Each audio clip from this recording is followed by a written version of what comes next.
Thank you. Yes. Almost sounds like I'm going to be interesting, doesn't it? But remember, I am an insurance man, so sadly, big builder, but I know my limitations. Yeah, I'm from Bristol. 90 Bristol Rovers had a glorious victory last night. I'm sure you're all aware. We're going to talk about driverless cars. It is the future of road transport, but really it's driverless cars that you want to hear about. And what I'm going to try and get across to you is what the government's doing to try and encourage things so that the UK can be leading in that regard, but also why insurers are interested in what we're doing and what the impact will be for us in this industry, in this country. I'll also try and talk about some timelines. I was having a conversation earlier on. Genuinely, nobody knows precisely when things are going to happen. So I may vary my dates throughout the presentation, and undoubtedly, if I did this in 2 weeks' time, there would be another factor which would vary it. But somebody said to me once that apparently is a well-known quotation, is that we always overestimate what's going to happen within the next 2 years and underestimate what's going to happen within the next 10 years. And I do think, still at this point in time, we are underestimating the impact of this technology over the next 10 years. So, to try and keep it interesting, I've interspersed my insurance slides with some movie slides. So this is Total Recall, Arnie in the back of a Johnny cab. You might remember it, yeah, great movie. Unfortunately, that robot car didn't end up too well, it crashed. But it's meant to emphasise that people have been talking about autonomous vehicles in the movies for years and years and years. But now they're becoming real. You don't really need a header on this slide. If you show probably anybody in the world almost this picture, they would say that's the Google driverless car. And if you ask people about driverless cars, they would probably say Google, okay? Which is really sad. It's sad for a number of reasons. Do we have any Prius owners in the audience? It's a very dull car to start with. You'll see why I'm saying that a bit later. But also it implies that it's only the states, the big science companies that are involved in developing autonomous vehicles. And one of the things that I want to get across to you today is that the UK is in a really good position. I get told off by some people for referring to driverless cars, but you know what I'm talking about if I say driverless cars. I should say connected and autonomous vehicles, or CAVs, and I will sort of refer to that throughout the presentation. So that's the Google driverless car. Why are they interested? Why should we be interested? Well, bringing it a bit closer to home, just a few statistics for you. There are currently in the UK 35 million vehicles on the road, and that's a figure that's still increasing and has been increasing pretty much every year. 90% of all accidents, I think 92 or 93% is the accurate figure, accidents are caused by human error. Okay? So if we can get machines that are better drivers that won't make the same mistakes that we do, you can see there's potential for a huge reduction in the number of accidents. In 2013, 1,700 people died on the roads in the UK. I think in 2015 it was 1,800, and certainly the predictions are that if things don't improve, then by 2030 there could be 2,500 deaths on the road. So if we can do something to stop those deaths, it's got to be a good thing. So a really emotive subject. Looking at other aspects, there's other positives. So apparently, currently an average driver in England spends 6 working weeks just driving. Imagine if we had that time back. Imagine the impact on the economy, GDP, as well as from a social perspective. Things like emissions, extra jobs, all those things come from, or could come from the possibility of autonomous vehicles. £51 billion is the headline number that people say connected and autonomous vehicles could benefit the UK economy by 2030. And this came from a report that KPMG did with the motor manufacturers industry. If you look a bit further out, then they're talking by 2040 that it could be, I think something like, 121 billion pounds. This is big money, okay? Now the government's seen those numbers.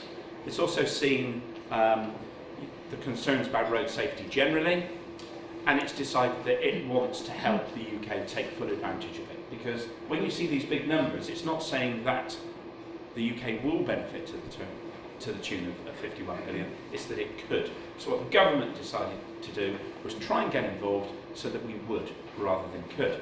So what they did is they set up a round of funding where they went to people and they basically said, we're going to make £10 million, I think it was in the first round of funding, £10 million available. So what we want is cross-industry consortia to just basically get together, say what you're going to do that will help further the cause of driverless cars, and bid. So we thought that was quite a good idea. So we pitched in with the Venturer project initially, and it was all very well-intentioned. So it was talking about trialling autonomous vehicles, reduced pollution, reduced accidents, and also looking at the repercussions for insurance, because if you're sitting there and you're maybe in a claims team, and I put up a slide which says that 90% plus of accidents are caused by human error, and we're going to try and basically eradicate those accidents, you'll be thinking, what's going to happen to the motor insurance market? And we'll come on to that a bit further.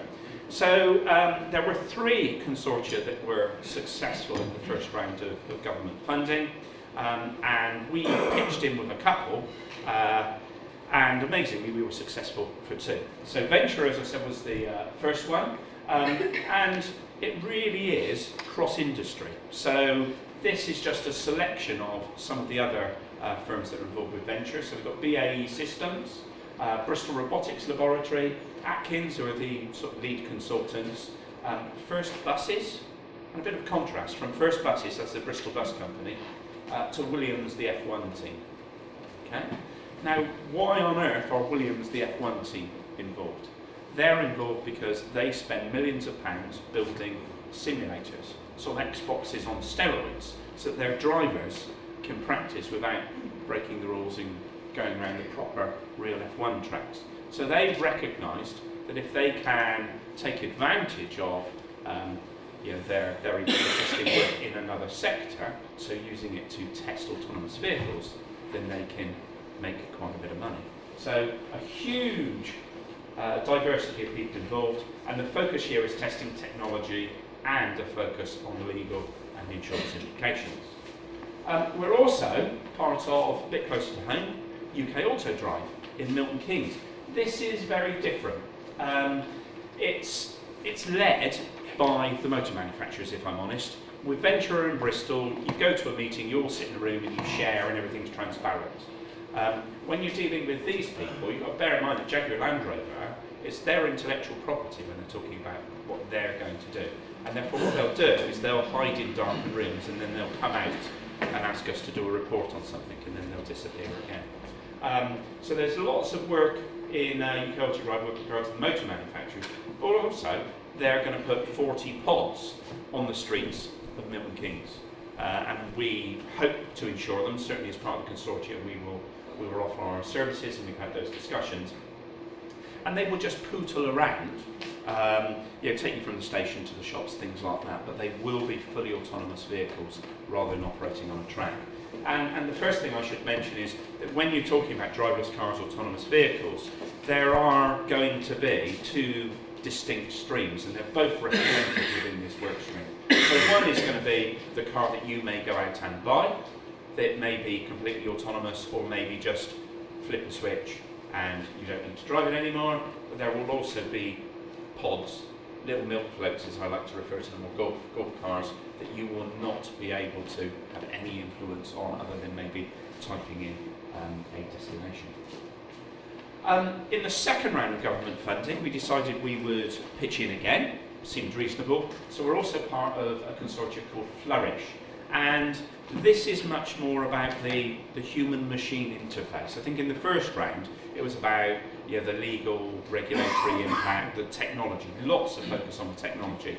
Second round, it was, right, how are people actually going to interact with these things?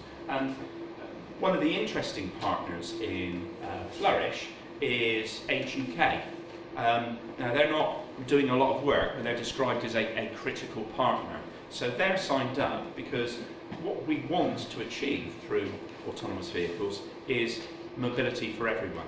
So if you're very old, disabled, blind, this technology could make a huge difference to you. So we have signed up Age UK to be a critical partner in this, and so as well as looking at the interfaces, it will be the needs and improving mobility.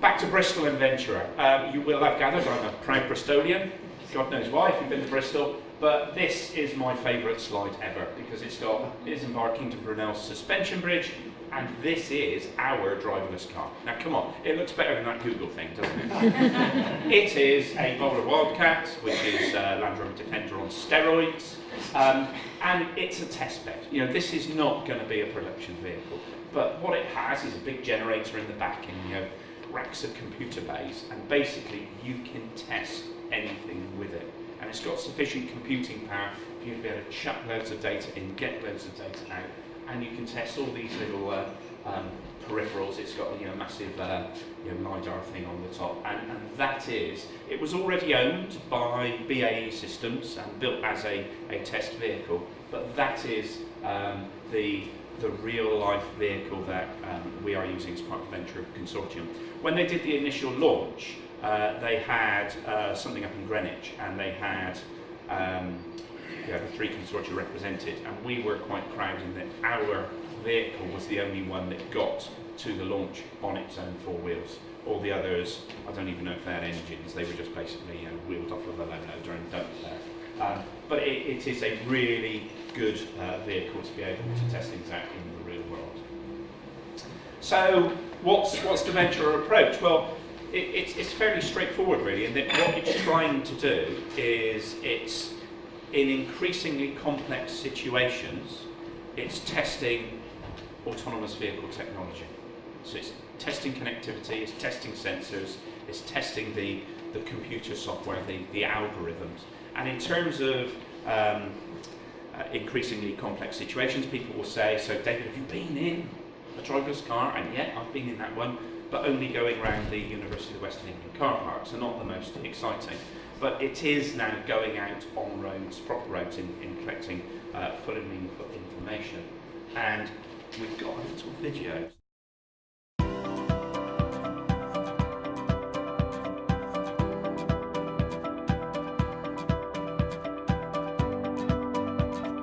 It's one of the projects that the government has funded via Innovate UK in order to understand the market and the technology and the social case for introducing autonomous vehicles. It's trying to plug the gap between what I see as technology, the road network, and critically the user. So somewhere in between those 3 points, there's an area that we just don't understand in the way that autonomous vehicles will move forward. So currently in our first set of trials, we're looking at what's called handover.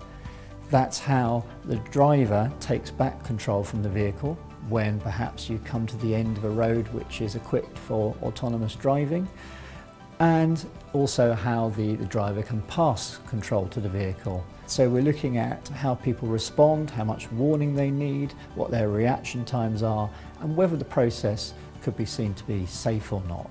We brought together a consortium of 10 different organisations, each bringing a different facet to this research project. One component is actually putting users in a simulator and exposing them to the different ways in which an autonomous vehicle responds in different circumstances, and then measuring how they respond. And the second component of the trial is actually using a real vehicle. The claims around autonomous vehicles are quite broad. Everything from improving road safety through to enabling some people who are currently excluded from using cars because they don't have driving licenses or on health grounds, in enabling those people to have greater mobility in a vehicle if it eventually doesn't need a driver at all. At the end of the 3 years, I really do hope, and I believe it will, this research will make a significant contribution to our understanding of where autonomous vehicles need to go. For me, the critical thing is this is putting the user at first and foremost in that discussion. Yes, technology is important, yes, the road network is important, but this is about understanding how the user interacts, how the user will respond to really quite a complex piece of kit. So if we move that forward, even a small amount, this research will have made a major contribution.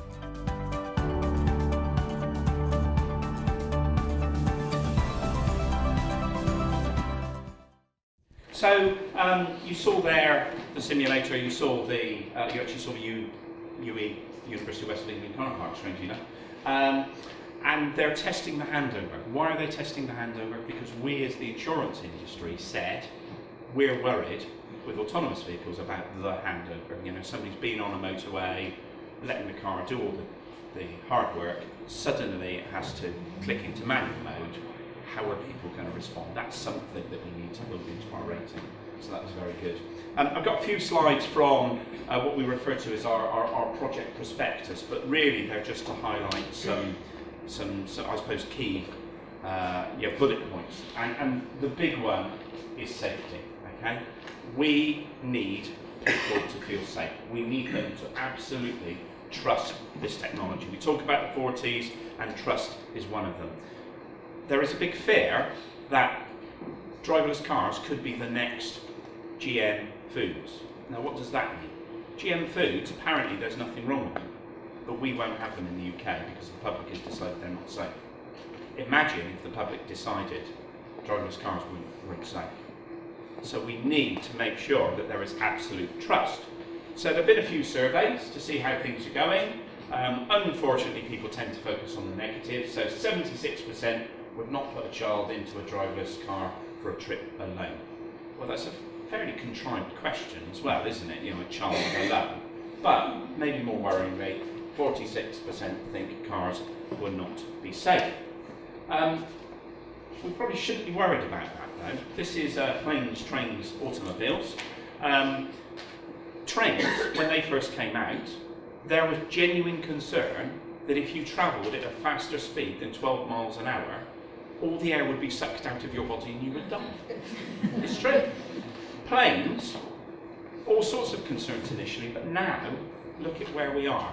Most of every flight is carried out by an autopilot because they're better than a manual, human pilot. Automobiles, I thought I should include a slide on this. This genuinely is what happened in the US when motor vehicles were introduced initially. In one particular state, Cincinnati is that state, the US mail had to strap a horse to the front of the vehicle to go into that state because they weren't allowed to use their new motor car. It also reminds me of a quote by Henry Ford in terms of, he said, if we asked people what they wanted, they wouldn't have come up with a car, they would have said they want a faster horse. So we should expect a degree of resistance to new technology. But our view is that this is an incredibly important part of the future. But it's only part of the future. We'll probably get into some questions maybe later about how other aspects of transport overlap. And we see autonomous and connected vehicles as being part of the smart city puzzle. Fifth element, this isn't how I see the future, unfortunately. But I do think that we need to be thinking about smart cities from an insurance perspective. This Boris Johnson speaking at the Telegraph Smart Cities Conference, which I spoke about driverless cars at and AXA sponsored. Why did we talk about it? Because we believe that an increasing number of people will be living in cities in the future, and they will be smart and connected cities. It's not just motor insurance, there's implications for household insurance, health insurance, everything else, so we need to be involved in that dialogue. And this is just one of my favourite infographics. All aspects of a smart city will be talking to each other, and transport will be a key part of that. Now, we're quite lucky in the Venture Consortia that Bristol had already decided it wanted to set itself up as a smart city. So they're investing quite substantial amounts in infrastructure so that there's Wi-Fi from traffic lights and stuff like that. And so Bristol is open is a website. I think Milton Keynes as well. I don't know about Birmingham itself, but there's a few cities around the country that are trying to set themselves up as being open to future technology.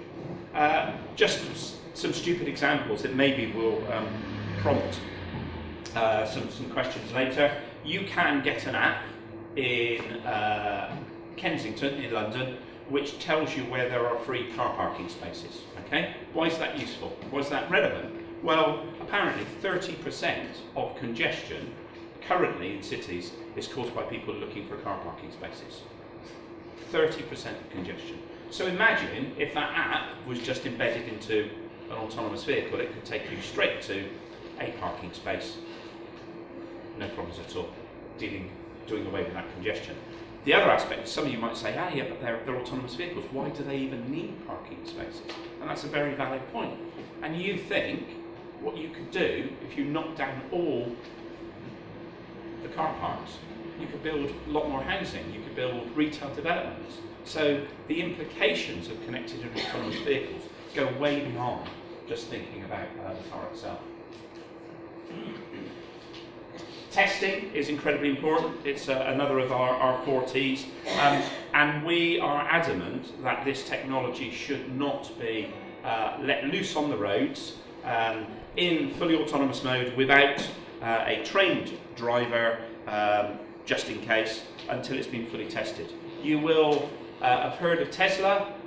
Again, maybe in the questions we'll get into some of that detail. But what Tesla appear to be doing is effectively beta testing their software in the wild. There are a number of motor manufacturers who do not think that their cars should be allowed on the roads because they think they are unsafe. They managed to get European type approval by strangely going to the Dutch government, where they have massive inwards investment. If you go to Amsterdam, you see that most of the taxis there are Teslas, and amazingly they managed to sign things off. Once you get European type approval in any one country, it applies everywhere. But there are a lot of conversations going on currently about trying to make clear what the Tesla should and shouldn't be doing and can and can't at this point in time. And there's lots to test, lots of individual components, and one of the things that we as insurers will be wanting to see is built-in redundancy. So in this picture, for instance, there's just one video camera. What happens if that camera gets damaged in some way? You need either another system, LiDAR, radar, something like that, to take over, or you need simply to duplicate those systems so that safety is maintained. Now, when you're talking about all that technology, obviously lots of opportunity for things to go wrong, but also maybe lots of opportunity for these things not to sell because they're going to be too expensive. Maybe not. Speaking to the people that are making the pods for Milton Keynes, in just over a 12-month period, they have seen the price of an individual sensor dropping to less than 10% of its original price. The more demand there is for things, the more mass production that there is, the cost of these components will plummet. So there are a couple of comments. Initially they're going to come in at high end of the market, then maybe move down to more mass market, but there's a view that the technology will add between £4,000 and £7,000 to the car's price tag. I think that actually was dollars originally, and I think that estimate is being moved gradually downwards as technology gets better and things progress. So lots of components on a vehicle, lots of computing power in a vehicle, but it needs to connect as well. Imagine a situation whereby the traffic lights, the traffic sensors are communicating constantly with the vehicle. So it chooses which way to go at a particular time because it knows the most effective way. That's great. We do believe that a converged, connected and autonomous solution is the way forward, but it does bring new risks. There's another movie called Hackers. And if you think of your car, if you think of the things that are controlled electronically and therefore go via the existing car computer, you have door locks, you have seatbelt tensioning, you have the engine management system. So quite rightly, there are some concerns about what could happen if hackers got involved. You might have heard that there was a Jeep on a freeway in the States, which some hackers got in and basically caused it to just come to a stop completely independently. It's a bit of it's not an urban myth because it did actually happen, but they had previously taken the engine management system apart and plugged something into it, so it wasn't, you know, a completely wild hack attempt. But we do need to be concerned about cyber security. My usual response is we shouldn't be worried about cyber security for driverless cars, we should be worried about cyber security generally. And obviously you'll have heard of the government announcement yesterday. Fortunately, BAE Systems, who are one of the key partners in the Venture Consortium, they do a lot of sort of military-grade cyber security stuff, and strangely the chap that leads on the driverless car stuff, his other sideline is cyber security, so we're quite well placed in that regard. Time. When are they going to happen? Okay, I'll sort of come to that a bit later, but it's not going to be a sudden flick of a switch. What we are seeing is gradually increasing levels of assistance and automation. We are around about here currently, 2.5, 3, despite the fact that, you know, Tesla give you the impression that they've got full automation. What we will see over a period of time is that elements of the technology that will make the fully autonomous car of the future will come in as driver assistance. Okay? So if you've got adaptive cruise control, if you've got lane change control, which I think is in on a couple of vehicles, some of the high-end Mercs is an option now, it can change lanes, keep you in lanes, it can keep a distance from the vehicle in front, but what you need to remember, and what our customers need to remember, is it is considered driver assistance. Okay? It is not autonomy. Therefore, if you crash into something because of the system, it's not because of the system, it's because you weren't paying attention and you didn't turn off that system. And that's an interesting position, because we could have real damage done to the reputation of fully autonomous vehicles by some of these intermediate stages. Some motor manufacturers have basically said, we're not going to mess around with 3. We're a bit concerned about what could happen there. We're going to leap straight to this end, and I can see a lot of sense in that approach. So, you know, phases of automation, we're in sort of partially automated now.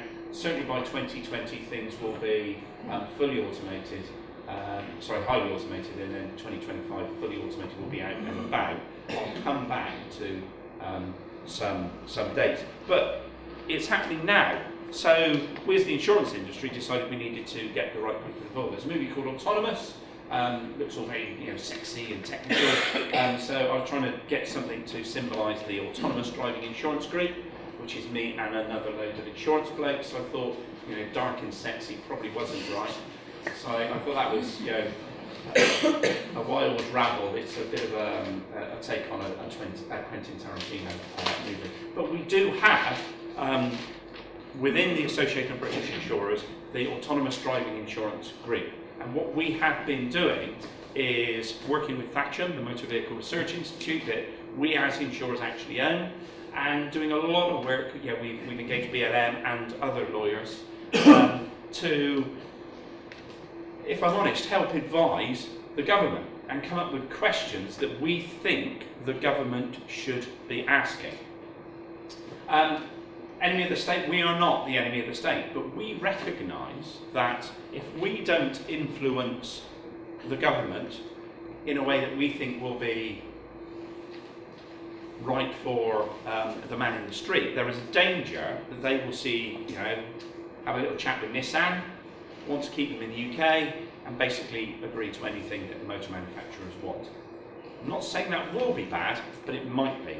So we think we need to be involved and we need to lobby the government.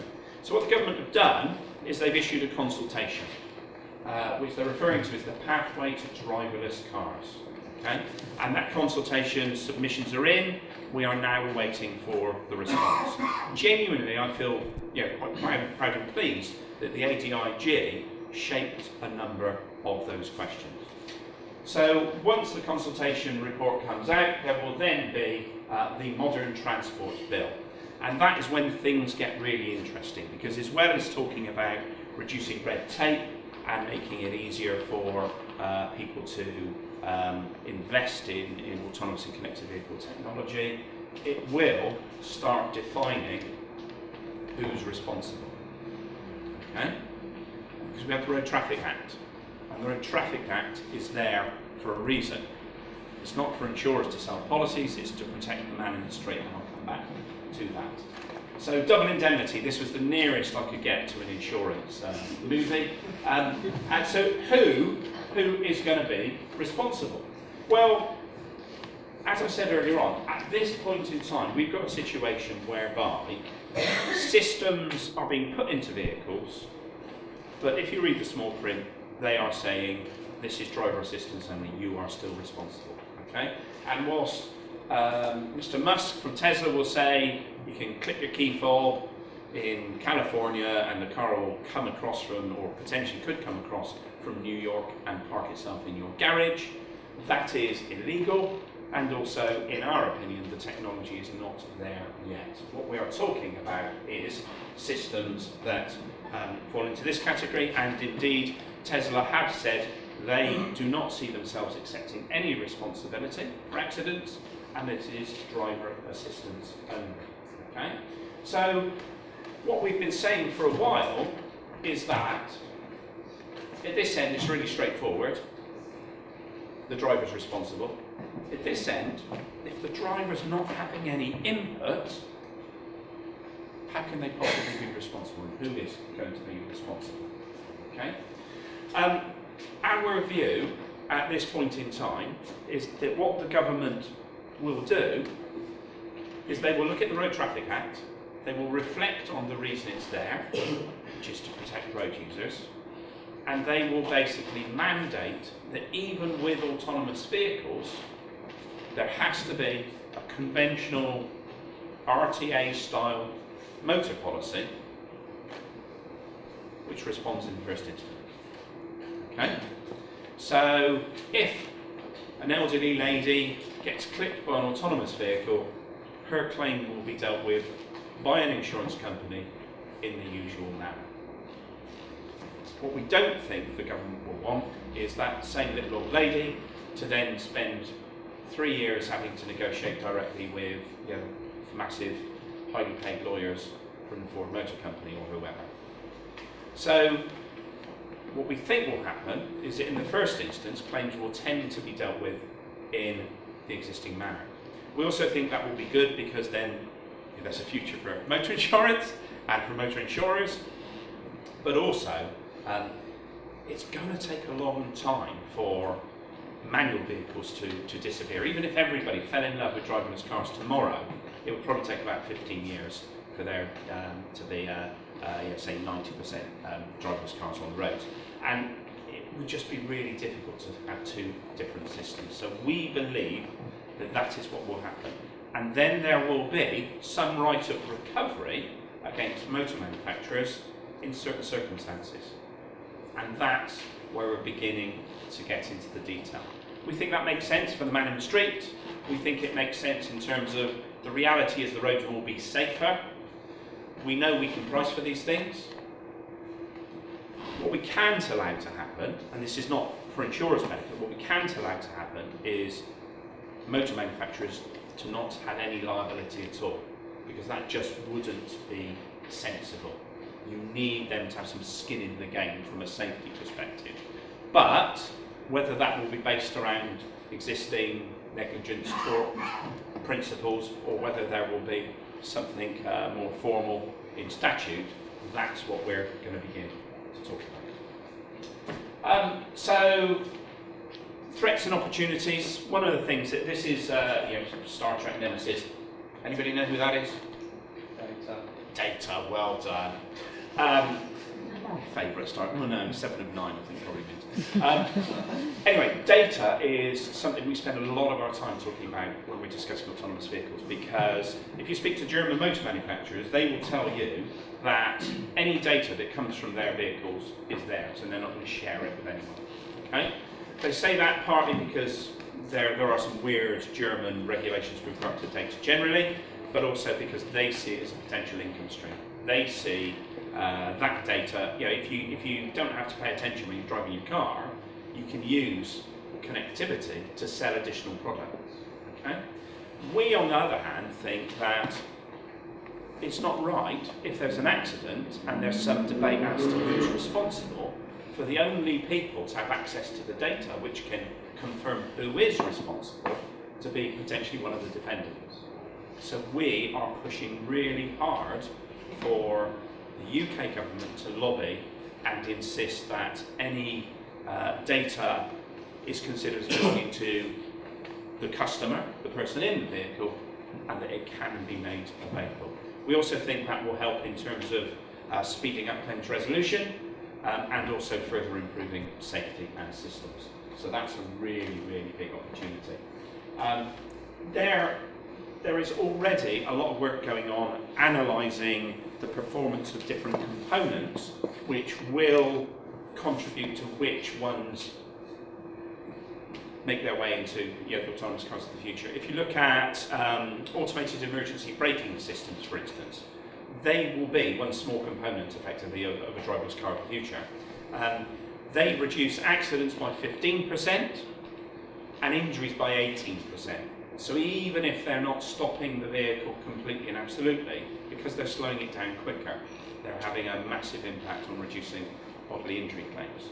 So that's a headline figure, but then if you look at the performance of the Bosch units that are fitted to VWs or the units that are fitted to Volvos, they have different performances at higher and low speeds. And it is important as insurers that we understand that. So again, going back to Venture and Thatcham, we're gathering information. In fact, I was at a meeting yesterday where I got some great slides that was too late to include, where I'm sometimes quite rude about Tesla because I do think some of their marketing is a bit dangerous, frankly.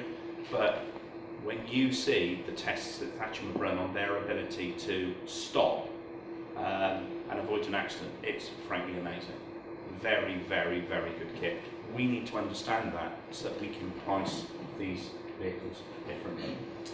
Convoy, Big Ben, this is Rubber Duck. I'm old, that's why I remember that song. We think, which is probably an AXA thing as much as the insurance industry, that nothing drives development like a business case. Okay? And if you're Eddie Stowbar in a big haulier, you're investing a huge amount of money in your lorries. If you can find ways to get greater use out of them, then that's going to make a big difference. And we believe, and I think UK government is beginning to believe as well, that we may well see autonomous vehicles first in the commercial vehicle space and probably on motorways, because it's easier, strangely, to hurtle down the road at 60, 70 miles an hour than it is to hurtle around down here. So what we did, because actually we run a lot of Polish business, fleet and goods in transit, stuff like that, we engaged some economists to say what's going to be the impact. They suggested that over a 10-year period there would be a gradual increase, and then we would get a 1.5 billion labour saving, 1.1 billion fuel saving, 1.4 billion insurance saving on an annual basis, each of those. And then vehicle utilisation, that you can't do on an annual basis because of the way that vehicles are bought and sold. But over a 10-year period, you would save £13.5 billion in terms of improved vehicle utilisation. And that completely adds up over a 10-year period to £33.6 billion. And that's an economist report on the impact on the haulage industry. And then you think back to that first slide which talked about 51 billion, and you think maybe the opportunity here is even more. Sadly, somebody in our marketing team then decided that's roughly £150 saving on everybody's grocery basket.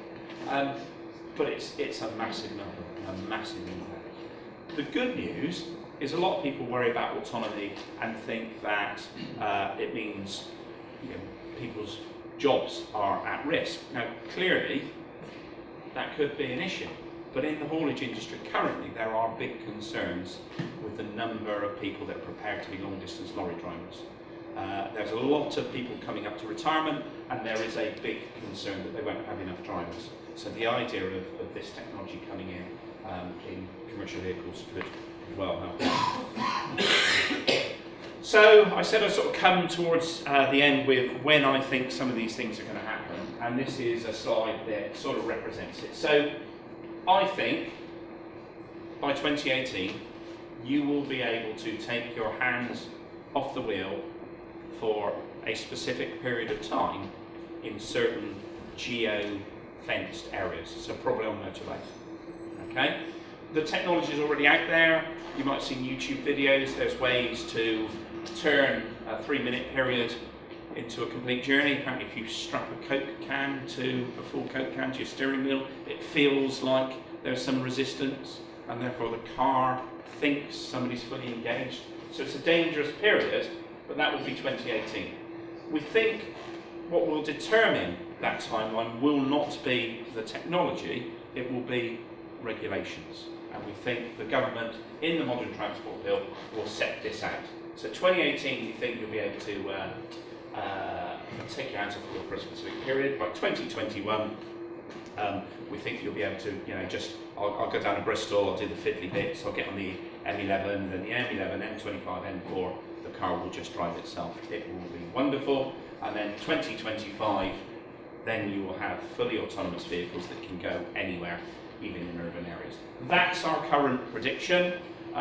This one moves this way, moves that way, same with that, but that we think is a reasonable prediction. Clearly you will see pockets of these things ahead of those dates, but as I say, the technology is pretty much there, but it's just not robust enough and it's not tested enough, and that's why we need that structure. This was another slide I really quite liked, which talks about not if but when, and the Institute of Electrical Engineers basically said that by the time you get to 2040 you won't need a driving licence, and 70% of the vehicles on the road will be driverless. So that made me think of the Borg. Resistance is futile. You should. I don't know why when I'm trying to get you to trust and feel safe, I've got the Borg cube. But when I think of the future, my 2 little boys, they're 11 and 9 now. They love the idea of being able to, particularly we live in the middle of nowhere, just being able to, on their iPad, summon up a vehicle to get to the shops, get to school. I think less about convenience, more about those statistics that 2,500 people will die on the road in the UK in 2030 unless we do something about it. 93% of road accidents are caused by human error. I've been sideswiped on the A14. Vehicles fitted with this technology, it wouldn't happen. Your big lorry took me out, took me into the hard shoulder. It just would not happen with the technology that is already available. Thanks for listening. Any questions?